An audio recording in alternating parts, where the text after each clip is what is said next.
오늘 시간에는 본문의 말씀을 통해서 슬픔이 기쁨으로라고 하는 제목으로 함께 말씀을 나누려고 합니다.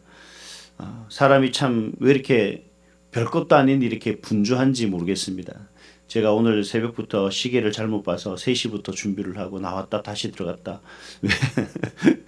참 삶이 그런 것 같아요. 도대체 왜 이렇게 이해되지 않는 우리의 인생들이 이렇게 될까? 뭘 그렇게 고민하고 있을까? 이제 그런 생각을 하게 됩니다.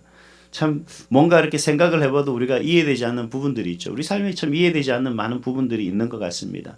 그러니까 오늘 말씀도 그래요. 제가 어제 저녁에 집에 가서 이제 오늘 새벽에 준비하면서 이렇게 성경을 다시 한번 이렇게 읽고 하는데 오늘 16절에 처음이 뭐예요? 16절 처음 말씀이 조금 있으면 너희가 나를 보지 못하겠고 또 조금 있으면 나를 보리라. 이런 말씀이 처음부터 시작되는데 여기서부터 도대체 오늘 말씀이 이게 수십 번, 수백 번 읽었던 본문인데 왜 이게 도대체 이해가 안 되는지 도대체 모르겠습니다. 조금 있으면 나를 못 보는데 또 조금 있으면 나를 보겠다라고 하시는 그 말씀이 과연 어떻게 되는 걸까? 무슨 말씀을 하시는 걸까? 이제 고민을 참 많이 했었거든요, 사실. 어제 저녁 내내 제가 뭘 도대체 말씀하시는 건가? 이렇게 생각을 해봤는데 하나님이 말씀하시는 게 그런 것 같아요. 이해하려고 하는 것이 그 이해할 수 있는 것으로서 그 모든 것을 다 이해한다면 우리가 살아가는 데 있어서 어떻게 보면 참 고달플 것 같은 생각이 들어요. 이해해야만 뭔가가 해결되어지고 이해가 돼야만 뭔가가 풀어지고 뭐 이런 부분들이 계속 있을 것 같은데 그렇다고 해서 우리가 그럼 이해 못하는 부분들을 우리가 어떻게 해야 되는가? 이해 못하면 우리가 그 문제를 해결할 수 없은 걸까? 뭐 그런 생각을 하게 됐습니다. 근데 오늘 말씀에 가만히 보니까 그런 것 같습니다. 우리만 그런 것이 아니라 저만 그런 것이 아니라 오늘 본문에 나오는 그 예수님과 함께하는 제자들도 그런 것 같아요. 예수님의 말씀을 도무지 이해하지 못하는 것 같습니다. 그러니까 우리가 살아가면서 모든 걸 다 이해할 수는 없는 것 같아요. 그렇다면 과연 이 하나님께서 오늘 이 말씀을 통해서 우리에게 무엇을 말씀하시는 것일까를 곰곰이 묵상을 해봤습니다. 그래서 오늘 말씀한 부분들을 가지고 몇 가지로 나누려고 하는데요. 첫 번째는 뭐냐 하면 우리가 이해하지 않아도 이해하지 못해도 하나님의 계획은 여전히 진행되고 있는 것 같습니다. 오늘 예수님은 하나님의 계획을 제자들에게 말해주고 있거든요. 가만히 보면 하나님의 계획을 우리가 모든 걸 다 알 수는 없는 것 같습니다.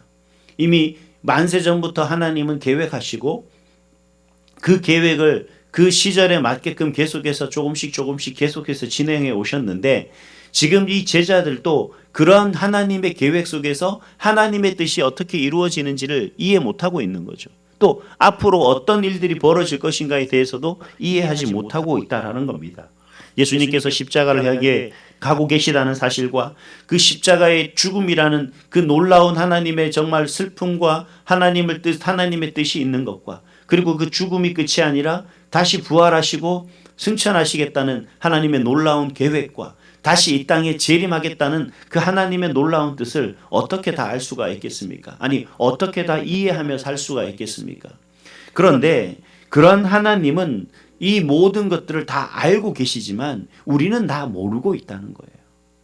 여러분 우리가 살아가다 보면 우리도 그렇지 않습니까? 살다 보면 왜 그렇게 이해가 안 되는 게 많습니까? 우리 자녀들만 보더라도 그렇습니다. 분명히 엄마를 닮고 아빠를 닮았을 텐데 도저히 이해가 안 가는 부분이 한두 부분이 아니라는 거예요. 어떻게 제가 저런 생각을 하고 저런 행동을 하고 저런 말을 할 수 있을까? 참 이해가 안 되는 부분이죠. 가끔씩 제 아내하고도 그런 얘기를 합니다. 도대체 쟤는 누굴 닮았느냐? 여러분 우리 살아가는 모습 속에서 그런 게 많죠. 도대체 저 사람은 왜 저러는 거야? 그런 생각들을 많이 하게 된다는 겁니다. 뿐만 아니에요. 우리에게 닥쳐오는 그 많은 일들도 있는데 왜 나에게 왜 하필 이 타이밍에 왜 기도했는데 여기 나만 응답이 없어 라고 하는 그런 순간들이 참 많지 않습니까? 제가 중등부 사역을 할 때 이 중등부 사역인데 중학생들하고 수련회를 하면서 제가 기도하는 시간을 가졌는데 근데 한 아이가 기도회 다 끝나고 마지막 수련회 끝나고 이제 집으로 돌려보내는 순간에 저희한테 쪼르륵 왔어요. 와갖고 하는 얘기가 그 얘기예요. 전도사님 왜? 그러니까 전도사님 친구들은 다 응답받았다고 그러는데 저는 응답받지 못했어요. 그러니까 아니 그래? 뭘 기도했는데? 그러니까 이제 말도 안 되는 얘기를 하는 거죠. 그래서 그래? 좀 더 기도해보자. 전도사님도 너 기도 제목 가지고 같이 기도할 테니까 기도하자. 그리고 나중에 보자 그랬더니만 소식이 없어요. 한 몇 개월이 지나서 물어봤어요. 야, 너 그 기도하니? 그래 물어봤더니만 무슨 기도요? 잊어버린 거죠. 도대체 이해가 안 되는 거예요. 자기는 수련회 때 은혜를 받았다 그러면서 그 기도 제목 붙들고 그렇게 기도했다 그러는 녀석이 그거 끝나고 나니까 잊어버렸다는 거죠. 참 세상은 우리가 이해할 수 없는 것 투성이 같아요. 우리 사람과의 관계, 아니 저만 하더라도 그런 것 같습니다. 그런데 그럼에도 불구하고 어떤 일이 일어나는 거예요. 나는 이해하지 못해도 하나님은 그 모든 일을 계속해서 계획하고 진행해 나가신다는 얘기예요. 그 계획을 이루어 가신다는 사실을 우리가 기억해야 됩니다. 하나님은 우리를 모두 다 이해시키고 우리를 모두 다 설득하고 그러는 가운데서 우리가 그것을 받아들이고 용납해서 그 부분에 순종하기를 원하시는 것이 아니라 때로는 하나님의 그 뜻을 이루기 위해서 우리에게 강권적으로 역사하시는 경우도 많다는 거예요. 왠지 모르게 그러지 않게 하지만 하나님이 내 마음을 갑자기 감동시켜서 내 하나님의 역사를 하도록 참여하도록 이루어가는 그 일들을 그렇게 해 나간다는 거죠. 제가 언젠가 그 말씀을 한번 드린 적이 있습니다. 제가 우리 선일교회를 처음 오면서 제 마음의 기도 제목 중에 한 가지가 뭐였냐면 의자를 좀 바꾸고 싶다라는 그런 마음이 들었습니다. 좋은데 제가 그 설교를 할 때 재우는 은사가 있습니다. 성도들이 재우는 은사가 있어서 그걸 그렇게 안 되게 하려면 의자를 좀 불편한 걸로 바꿔야겠다라고 하는 생각이 들어서 하나님 우리 교회가 할 수 있도록 좀 하나님 은혜를 주십시오. 어떤 마음의 감동을 주십시오라고 해서 했었는데 지난번에 1차적으로 제가 섬기던 교회 한 분이 목사님 누군가가 한번 하려고 하는 마음이 있는데 목사님 계속 기도해 주세요라고 해서 그래서 이제 그 얘기를 기도했어요. 어제 소식이 왔습니다. 다음 주 월요일쯤에 오셔서 한번 견적을 뽑고 하겠다라고 했는데 제가 미련했어요. 그 장로님하고 우리 장장로님하고 같이 상의하다 보니까 이걸 철거하고 다시 바닥을 다시 해야 된다고 하더라고요. 진작 알았으면 그것까지 기도했을 텐데 저는 의자만 기도했다고 했거든요. 그래서 여러분 그 기도의 응답을 받았지만 또 기도의 제목이 생겼습니다. 같이 기도해 주셔서 이 철거하고 바닥을 한번 이렇게 데코타일로 다시 깔고 하는 작업을 또 해야 된다고 하는데 또 그것도 뭐 비용이 어떻게 나올지는 모르겠습니다만 하나님께서 역사하셔서 하나님 이끄시고 인도해 주셔서 정말 그 모든 것이 순조롭게 될 수 있도록 또 하나님 역사해 달라고 또 한 사람의 그 마음을 우리에게 주셨는데 우리가 그 마음을 우리의 부족함과 연약함 때문에 외면하지 않고 하나님의 강권적인 역사 속에서 그 모든 것들이 일사천리로 이루어지는 역사와 은혜가 있게 해달라고 같이 기도해 주시기 바랍니다. 그렇게 하실 때 하나님께서는 이루어 가시는 줄 믿습니다. 저는 그런 생각이 들어요. 어떻든 우리가 기도하면 어떤 마음이든 우리가 기도하며 나갈 때 하나님께서 보여주시는 것은 보세요. 어느 누가 이걸 감당하고 어떻게 우리가 행할 것인가. 저 도저히 감당할 수 없는 그 모든 일들이거든요. 그러나 하나님께서는 그 모든 것들을 이루어가고 계시다라는 사실입니다. 어디 저 멀리서 누가 그런 마음을 가질 거라고 생각을 했겠습니까? 제가 그분들에게 그냥 한 분에게 그냥 그런 기도의 제목들이 몇 가지가 있다라고 제가 전에만 얘기만 했었는데 그분이 또 그걸 그냥 못 넘기고 계속 기도했다는 거죠. 하나님의 역사는 이렇게 이루어가는 거예요. 우리가 이해하고 우리가 뭔가를 알아서 이루어가는 것이 아니라 하나님의 뜻으로 말미암아 진행되어 가고 이루어가고 계시다라는 겁니다. 그래서 우리가 이해하기보다는 하나님을 신뢰하면서 오전히 하나님을 믿는 그 믿음의 모습들이 우리 가운데 중요하다. 여러분 이해하려 하지 마시고 여러분 하나님을 신뢰하시는 그런 저와 여러분이 될 수 있기를 간절히 소망합니다. 또 하나님은 어떤 하나님이신가? 이해를 하는 것이 중요한 것이 아니지만 하나님이 역사하시는 가운데 하나님은 우리의 슬픔을 기쁨으로 바꾸시는 그런 하나님이신 것 같습니다. 오늘 말씀 20절에 보니까 뭐라고 말씀하시냐 그러면 내가 진실로 진실로 너희에게 이르노니 너희는 곡하고 애통하겠으나 세상은 기뻐하리라. 너희는 근심하겠으나 너희 근심이 도리어 기쁨이 되리라. 그렇게 이야기를 합니다.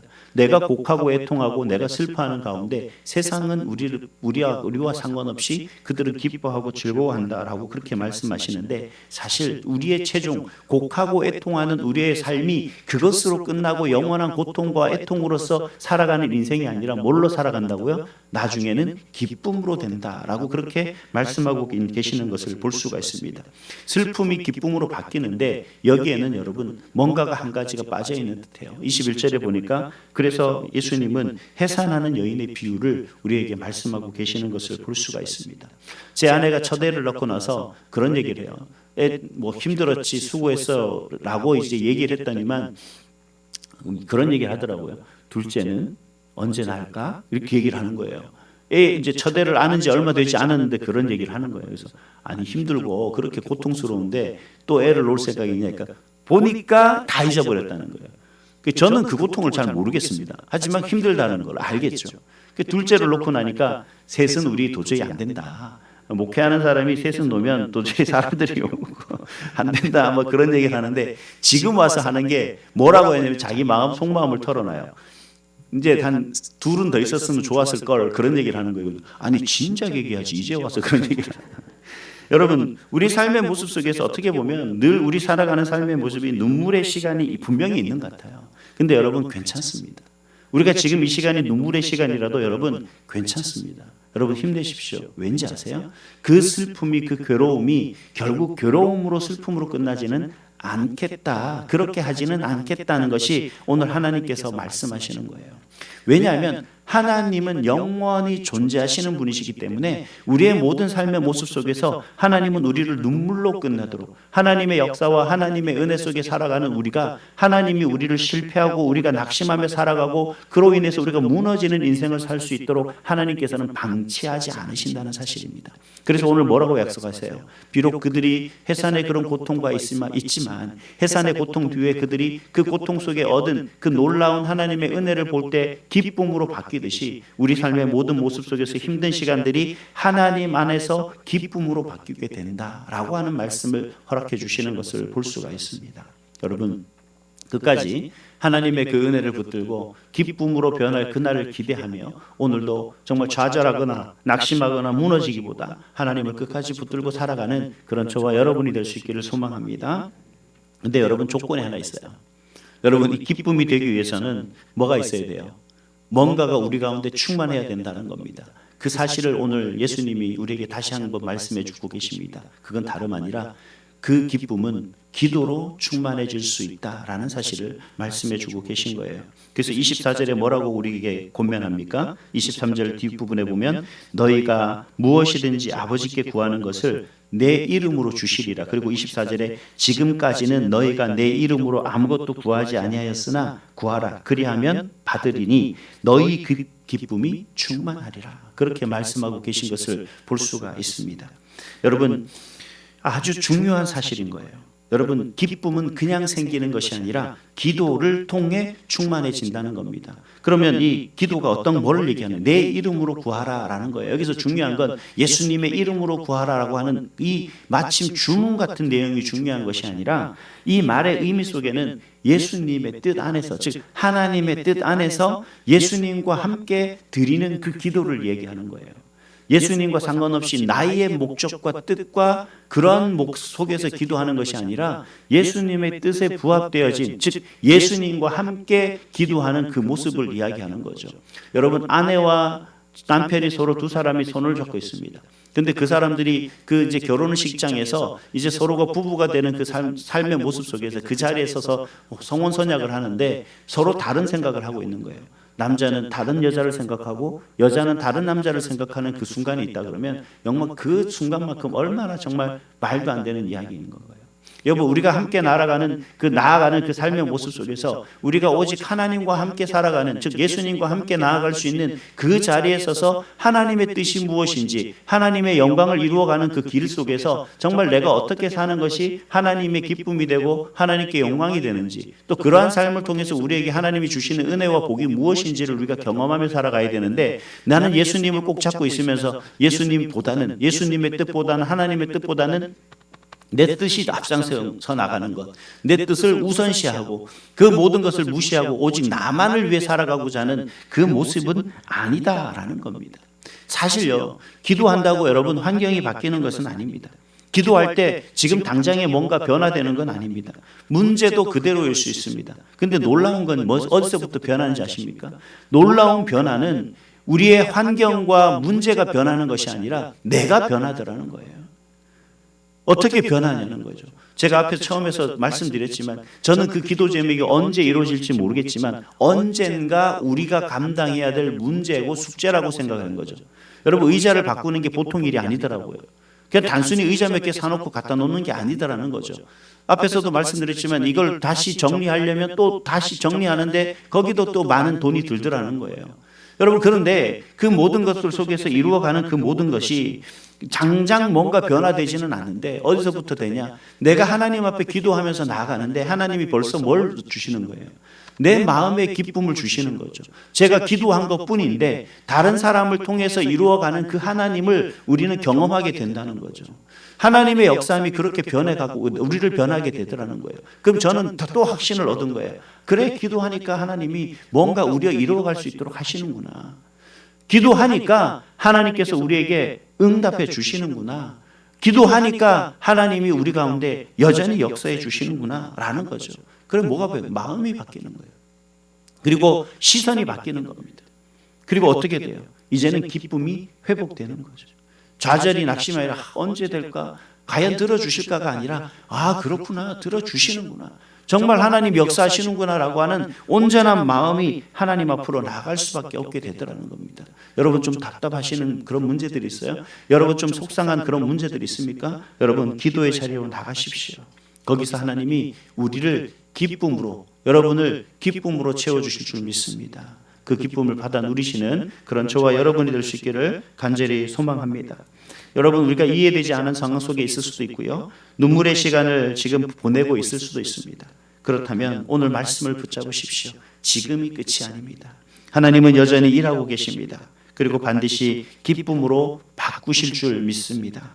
오늘 하루 그 하나님을 신뢰하며 기도의 자리에 나아가고 또 그 기도를 통하여서 하나님의 기쁨을 맛보시는 그런 여러분의 한 날 될 수 있기를 주님의 이름으로 축복합니다.